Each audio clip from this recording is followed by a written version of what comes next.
Welcome to our inaugural edition of Freedman, and Freedman.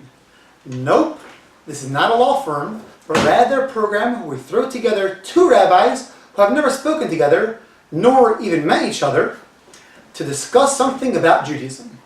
I am the moderator, Rabbi Freedman. Thank you for joining us. Before we begin, I just want to welcome Rabbi Freedman here on my right. Thank you, Rabbi Freedman, for having me on your show. It's a pleasure to be here. And welcome to Rabbi Freedman on my left. Thank you, Rabbi Freedman, for inviting me.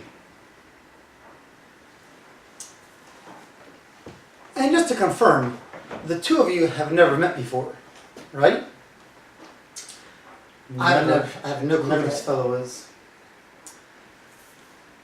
Before we get to today's topic, I just wanted to make sure that you all knew about the Atlanta Scholars Kollel upcoming Shabbaton the weekend of March 16th.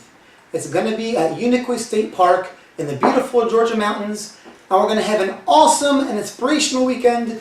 The Kollels even bring in an amazing and super entertaining speaker from Israel, Rabbi Freedman.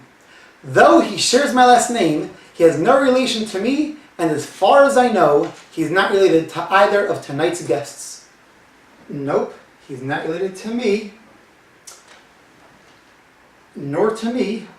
We're all E.E. Friedmans, while he's an I.E. Friedman. And though he spells his last name wrong, I have heard that he is a great entertaining speaker.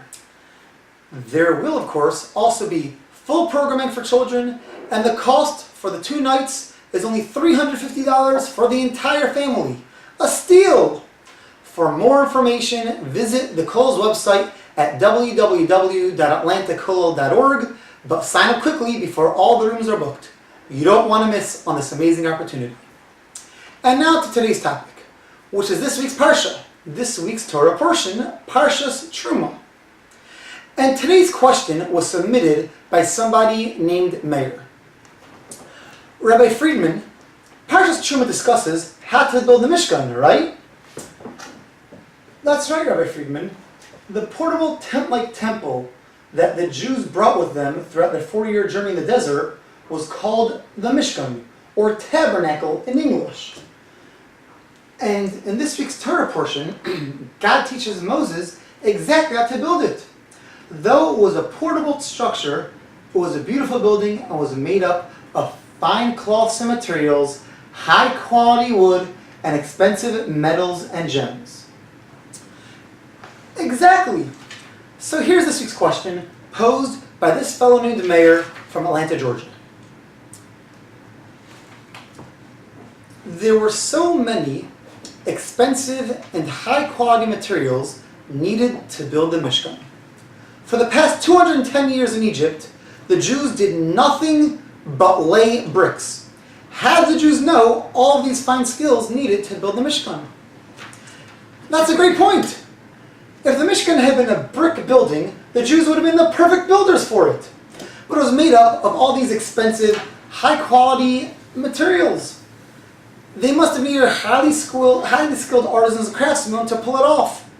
How did the Jews have those skills? What do you say, Rabbi Freedman? Well, Rabbi Freedman, Meir's question is really a fantastic question. And I think the lesson is that Meir's right. The Jews did not go to college or trade school to learn how to do these skills. You know what happened? They had a deep excitement and passion to build this Mishkan. And when somebody is passionate, they're able to pull it off no matter what it is, even if they're not trained. That's a great point, Rabbi Freedman. I was always bothered by the fact that the Torah calls the Jews who built the Mishkan Chacham Lev, those who are wise-hearted. And it always bothered me that wisdom comes from our brains, not from our heart. So why is the Torah calling these men wise-hearted? It should have said they were wise-brained. You mean to say that this wisdom came from their passion? Exactly. They weren't trained to have these skills previously. They were simply passionate to do it. In their heart, they wanted to do it so badly that God gave them the skills. That must be why the Torah calls them wise-hearted. You know, this is an important lesson. Sometimes something has to be done. Something's got to be said. It could be something with the community, something with our children, our family. And we think sometimes, I'm not going to get up to the task. I don't have the background. Maybe I think I'm too young or too old. Maybe I'm not creative enough.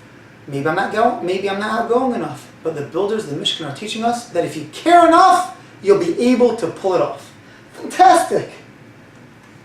Well, thank you so much, Rabbi Freedman and Rabbi Freedman, for joining us and for your insightful words. It was a pleasure. You've been watching Freedman, and Freedman, your online reservoir of Jewish knowledge. Don't forget to sign up for the Kollel's March Shabbaton. I'm Rabbi Freedman. Thank you for joining us. See you next time and have a wonderful Shabbos. Have a wonderful Shabbos.